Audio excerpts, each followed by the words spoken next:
The moment the final silver link snapped, it wasn't a sound of relief, but a terrifying metallic crack that echoed the breaking of Elyndra 7 years of careful isolation.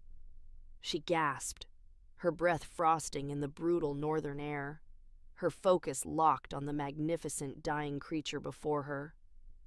The black wolf, a giant of its kind, had endured 3 days of her frantic amateur surgery.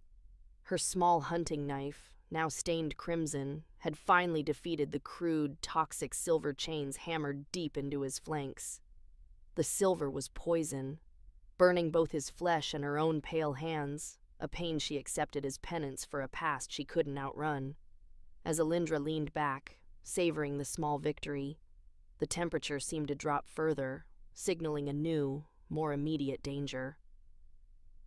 2 figures materialized from the thicket of pines, massive ghostly white wolves, shifters, clearly elite, moving with a silent, predatory grace. They were watching her with an unnerving intensity that sent ice down her spine. They hadn't come for the black wolf's body. They had come for her. A low, thunderous growl, a sound that tore from the black wolf's throat, yet carried a chillingly human resonance, forced her attention back. The massive beast shuddered, fighting the silver's paralytic poison. The scent of blood and winter pine was suddenly overpowered by a blinding golden light that emanated from the wolf, outlining the towering, crowned, spectral figure of King Aerion Blackspire. Elyndra knew this magic. This was the moment of desperate, primal transformation, where the physical form yielded to the soul's true power. She screamed, but not in fear, in warning, as the white wolves lunged, misinterpreting the struggle as a fatal seizure. They moved to secure their king's death with quick, final bites before his body could be desecrated. "No!" Elyndra screamed, throwing herself over the king's monstrous shoulder, shielding the exposed neck where the silver had dug deepest. The white wolves froze, stopped less by her sudden presence and more by the sheer magnitude of the shifting energy. The colossal black wolf dissolved, his bones shifting, his dark fur receding, until King Aerion stood in his place, naked, scarred, and radiating the raw, elemental power of an alpha sovereign. He swayed, the silver's residue still weakening him, but his eyes, sharp, predatory, and the color of molten amber, snapped to Elyndra. She was small, soaked in his blood, her white dress ruined, but her defiance was breathtaking. The first words out of the missing king's mouth weren't thanks, but an absolute, feral decree that sealed her fate forever. "Mine. You saved me. You are my queen."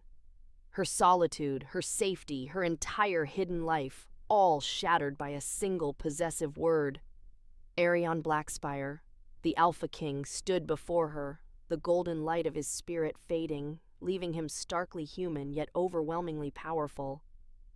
His claim, "You will be my queen," hit Elyndra like a physical blow, worse than the silver's burn. She scrambled backward on the bloody snow, her own fear a cold, sharp object in her throat. She had saved a creature, an animal she felt compassion for. She had not chosen a master. "No," she spat, her voice trembling but rigid with rejection. "I freed a dying wolf. I did not accept a crown, a stun. I don't belong to anyone, and I certainly don't belong to a king."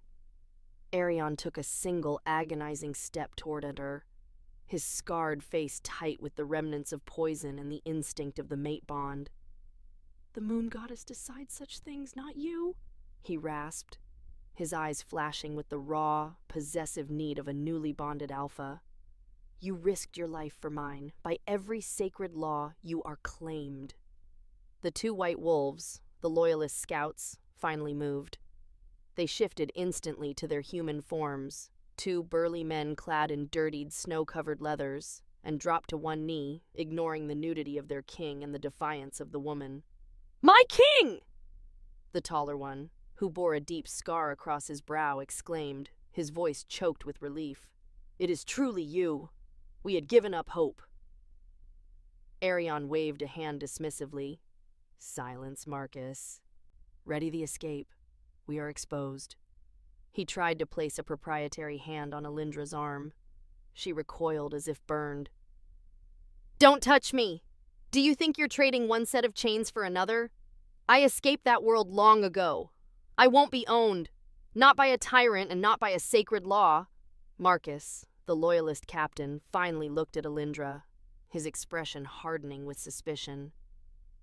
My king, who is this female? She is clearly not Pack, and she rejects your bond. We must leave her. The usurper's scouts are minutes away, and they will want the Lady Valisong, or whatever witch she is, as much as your body. Elyndra flinched. The use of her full surname, a name she hadn't heard in years, confirmed her deepest fear. They knew who she was, or at least who her family was. Her past was no longer hidden. Aerion, struggling against his weakness, gripped Marcus's shoulder. She is my mate, and she is coming. The usurper wants my crown, but they also want her power. She is the only reason I am alive, Marcus. You will treat her with respect.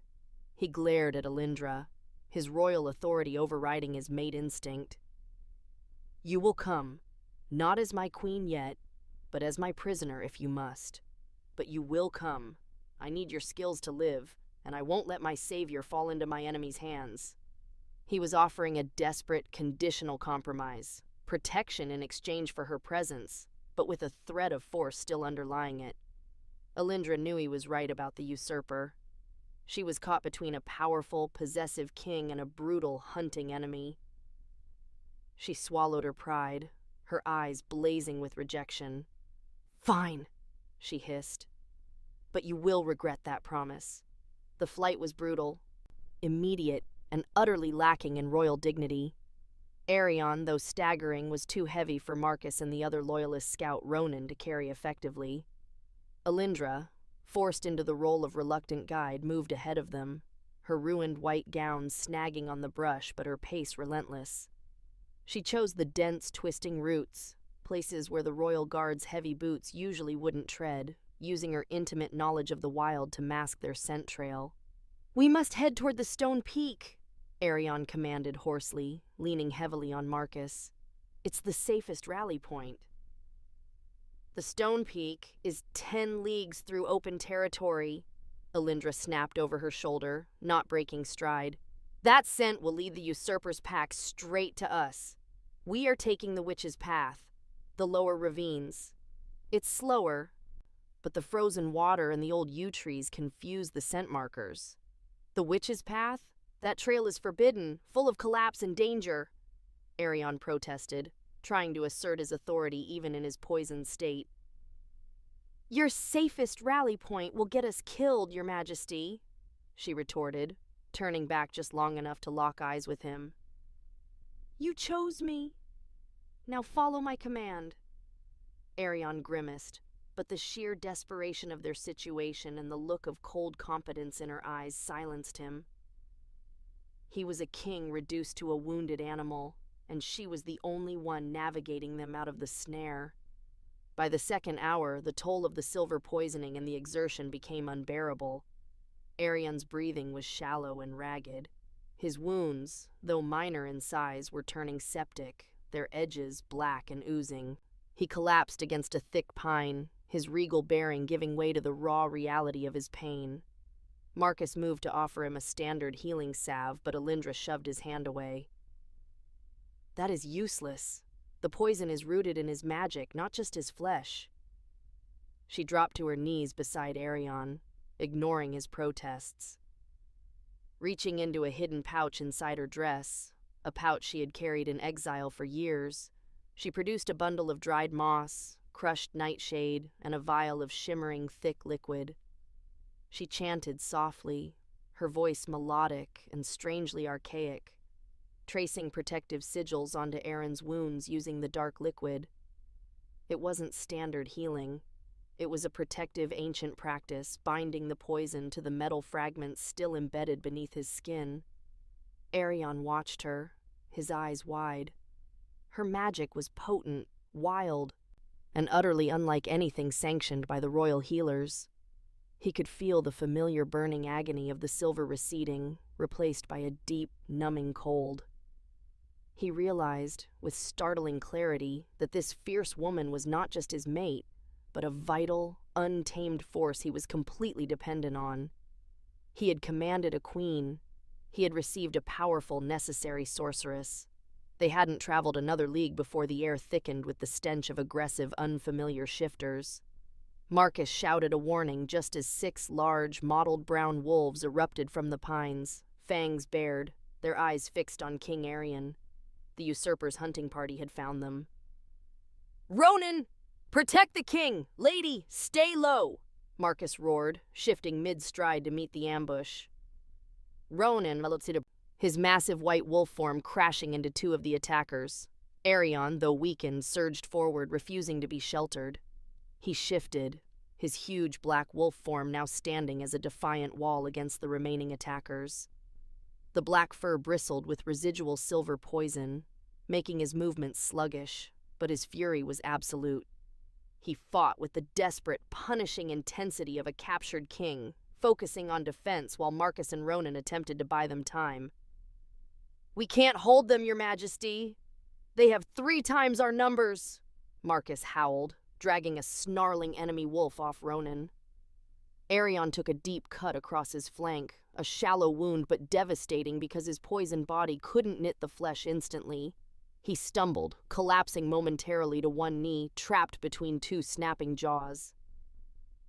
Seeing the king pinned and the inevitable end approaching, Elyndra's fear snapped, giving way to a cold, ruthless resolve. Survival and instinct took over. She couldn't fight with claws or teeth, but she had power far older than brute force. Dropping her hands to the snow, she began to move them in intricate patterns, invoking the same ancient protective practices she had used to bind the silver. This time, she wasn't healing. She was fortifying. A pale, shimmering aura, the color of moonlight on ice, erupted around her and rushed toward Aerion. It wasn't physical. It was a non-combat magic designed purely for defense, drawing power from the very ice and stone of the northern lands. As the nearest brown wolf lunged for Aerion's throat, its jaws snapped shut on nothing. The king remained visible, but the hunting party momentarily couldn't perceive him correctly. Elyndra had woven a powerful, temporary glamour of evasion around him. "Now, Aerion! Move!" she screamed, channeling every ounce of her remaining energy into maintaining the shield. Aerion, momentarily confused but recognizing the surge of strange power protecting him, used the precious seconds of confusion to snap the spine of the wolf holding him down. Marcus and Ronan, seeing their king free and realizing the mysterious lady was their true savior, fought with renewed ferocity, but the usurper's scent was already drawing more enemies. "We have to go," Aerion commanded, shifting back to human form for speed, grabbing Elyndra and pulling her roughly to his side. "The path of evasion is broken. We run." The hunters were still confused by the sudden tactical shift, giving the small royal group the window they needed. Aerion, with Elyndra pressed against his side and his 2 loyal guards covering their retreat, sprinted desperately into the deeper shadowed ravines. They had escaped, but Elyndra knew the price of using such powerful, revealing magic would be high. It had told the usurper exactly what kind of prize they were pursuing. They ran until the raw scent of their pursuers finally faded behind the complex geography of the ravines.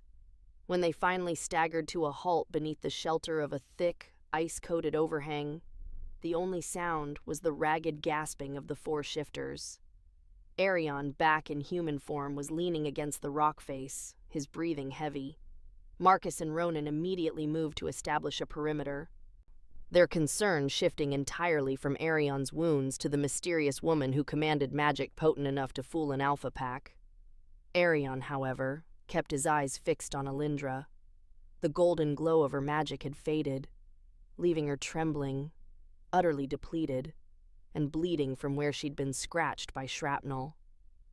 She was staring at her own hands, horrified by the power she had been forced to unleash. "You should be resting, Your Majesty," Marcus urged softly. Aerion ignored him.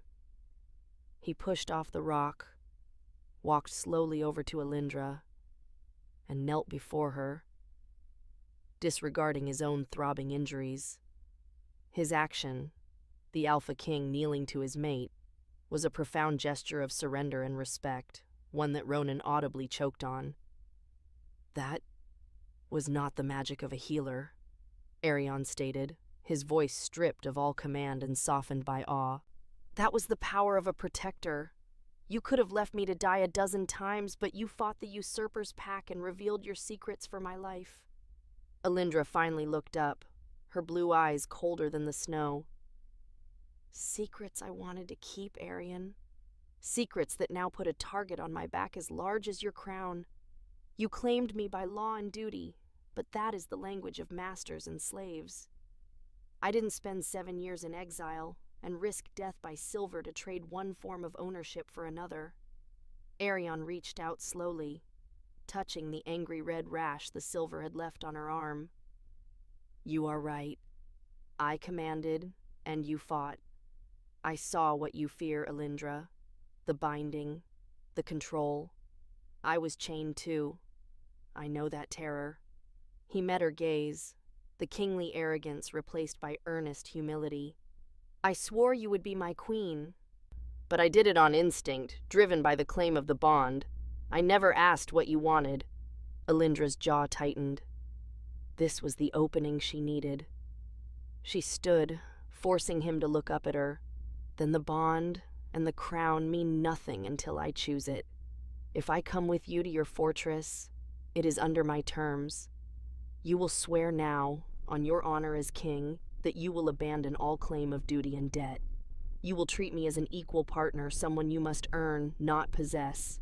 If you ever use the word mine as a command again, I walk away, and you will never see me again. Do you understand the price of my help, Aerion? Aerion looked up at the fierce, small woman who had just saved his life with magic that terrified his enemies. He saw not a prize, but a defiant soul demanding her due. He nodded slowly. I understand, Elyndra Valisong. I swear it. You will be my partner or you will be free. I will earn my queen. The hidden loyalist fortress, a massive ancient stone structure carved into the mountainside, offered sanctuary but no warmth. Aerion, weak but upright, was immediately surrounded by his relieved but distraught council and warriors. Elyndra, mud-stained and wearing the ruined white dress that screamed otherness, was met with instantaneous, hostile silence. Her platinum hair and pale skin were a beacon of foreign mystery against the dark furs and somber attire of the Blackspire pack. The suspicion was palpable, particularly from the few high-ranking female shifters. Lady Seraphina, an ambitious alpha who had been maneuvering for the position of queen consort in Aerion's presumed absence, stepped forward, her eyes slicing over Elyndra. Your Majesty, we are overjoyed by your survival, Seraphina purred, ignoring Elyndra completely. But who is this woman? She bears no mark of the pack and smells of wild herbs and uncontrolled magic. She was chained to the wolf. Is she your captor? Aerion bristled, the anger overriding his exhaustion. He stood firmly between Elyndra and the hostile crowd. Enough. This is Elyndra Valisong, and she is here by my word. He projected his alpha command, silencing the room. She is not my captor. She is my savior. She risked her life, enduring the touch of silver to cut the chains that held your king. She is the reason I stand before you now. He deliberately omitted the mate bond, honoring his vow to her. Furthermore, he continued, glancing at the skeptical faces, she is not merely a savior. Her understanding of the usurper's poisoning techniques and her unique protective skills are now a strategic asset critical to this pack's survival. Treat her not just with respect, but with the deference due to a crucial military ally. We need her more than she needs us. His defense, framing her as a strategic asset rather than a beloved queen, was cold but effective. It protected Elyndra from immediate romantic jealousy, but immediately placed her under a different kind of scrutiny, the judgment of competency. The court accepted the command, but the suspicion in Seraphina's eyes only deepened. Elyndra knew the judgment had just begun. Elyndra was immediately assigned to the royal healing chambers, a silent agreement to use her skills while keeping her contained.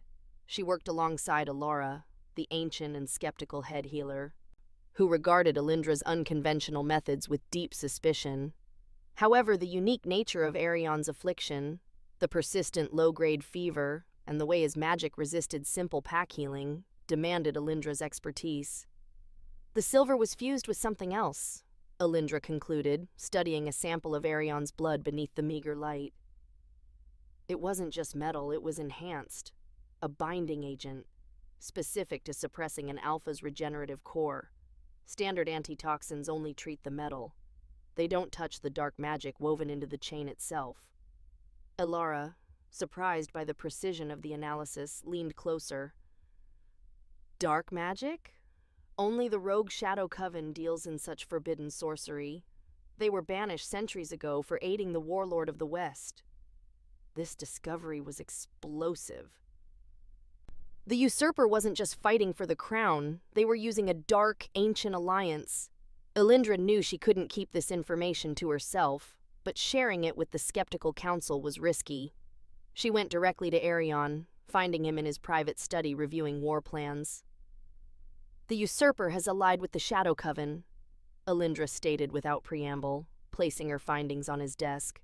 The chains were enchanted. They knew how to hold you, Aerion. Aerion's eyes narrowed, his jaw clenching at the mention of the Coven. The implications for the entire kingdom were catastrophic. If that is true, this is not just a territorial war, it is a war for the soul of the pack. Do you have proof? Only my word, and the magic I used to save you, she replied, taking a breath. This was the true test of his vow. But if you are going to trust my knowledge, you must trust me completely. You told me your secret, how you were captured. Now I will tell you mine. She stepped closer, her voice dropping to a harsh whisper. My fear of authority is not random. I am Elyndra Valisong, daughter of the prophetess. My mother foresaw the fall of the former Alpha King, a prophecy that was twisted into treason. She was executed, and I was spared only because I fled, branded as the cursed daughter of a subversive. That is why I can never bow. If the usurper wins, or if you become like the Alpha who killed my mother, my life is forfeit. My magic is tied to my freedom, Aerion. Aerion listened, his gaze steady, processing the magnitude of her lineage and her trauma. He reached across the desk, not to command, but to cover her hand with his. You gave me the truth, Elyndra, a prophecy that turned into a prison. I honor your honesty and I trust your findings.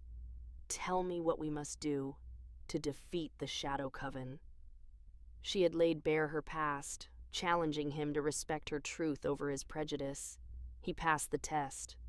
Now they were partners, united by shared secrets and a common enemy. The attack came at dawn, heralded by the deafening roar of 1,000 invading wolves and the chilling, unnatural green glow of the Shadow Coven's boundary magic. The usurper's siege was catastrophic, hitting the fortress with brutal, coordinated force. Aerion stood on the battlements, preparing to lead the countercharge. His eyes met Elyndra's across the tense courtyard. The moment of truth had arrived, not in a quiet chamber, but on the eve of destruction. Elyndra walked toward him, radiating the cold, fierce calm of the north. She held not a weapon, but her conviction. The loyalist forces, already in formation, watched in stunned silence as she halted before their king.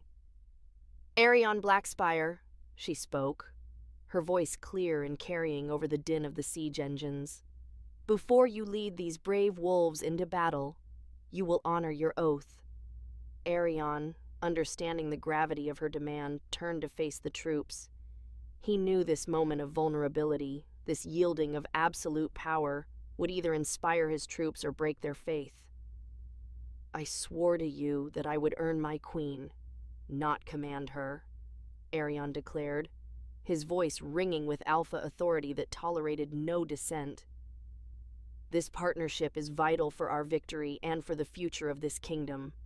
He took her hands in his, a powerful equal grip. "I, King Aerion Blackspire, publicly and sacredly vow that Elyndra Valisong will be crowned not just my Luna, but my sovereign queen. Her power shall be autonomous, her counsel equal to mine, and her word law. She governs by choice and partnership, not by debt or duty." The vow was a contract sealed by witnessed oath. The Alpha King had formally ceded absolute power. Elyndra met his gaze, the last vestige of her fear dissolving into pure, mutual trust. She nodded, her acceptance a promise heavier than any chain. Later, in the desperate silence of the command tent, surrounded by chaos, they completed their bond. It was quick, deep, and final. Not the gentle ceremony of court, but a fierce, necessary union of two forces finally aligned. The magic of their shared mate bond snapped into place, confirming their equality and sealing their fates just as the first wave of the usurper's forces breached the outer wall. The mate bond snapped into place, not as a chain, but as a current of shared strength that flowed between Elyndra and Aerion, fortifying them for the final fight. With the king at his fullest strength and the queen projecting her non-combat glamour of evasion to confuse the Shadow Coven's dark magic, the loyalists turned the tide. Elyndra directed the defense, using her knowledge of the Coven's weaknesses to render their sorcery moot, while Aerion led the charge, a black whirlwind of righteous fury. The battle climaxed when Aerion finally cornered the usurper. It was a brutal, one-on-one confrontation that ended with the king's victory, shattering the enemy faction and dissolving the remnants of the Coven's oppressive power over the lands. Days later, the fortress was transformed for the coronation. Standing before their united pack, Aerion held the ancient silver-wrought crown of the queen. He looked at Elyndra, not with the possessive hunger of Chapter 2, but with profound respect. 7 years ago, I was chained and left for dead by betrayal, Aerion announced to the silent court. Today, I am saved and stand here by choice and covenant. He lowered the crown onto her platinum hair. I name her Elyndra, queen and sovereign consort of the Blackspire kingdom. Her word is law, her counsel is truth, and her freedom is absolute, secured by her own choice and my unwavering respect. Elyndra, once a terrified exile, stood taller, her authority confirmed by the pack's roar of acceptance. She had traded her solitude for a throne, but in doing so she had established a new standard of leadership. Her first decree, leveraging her new authority, was to launch reforms dismantling old pack laws that fostered fear and oppression, forever championing the rights of the marginalized and voiceless. Her trauma was now her greatest strength.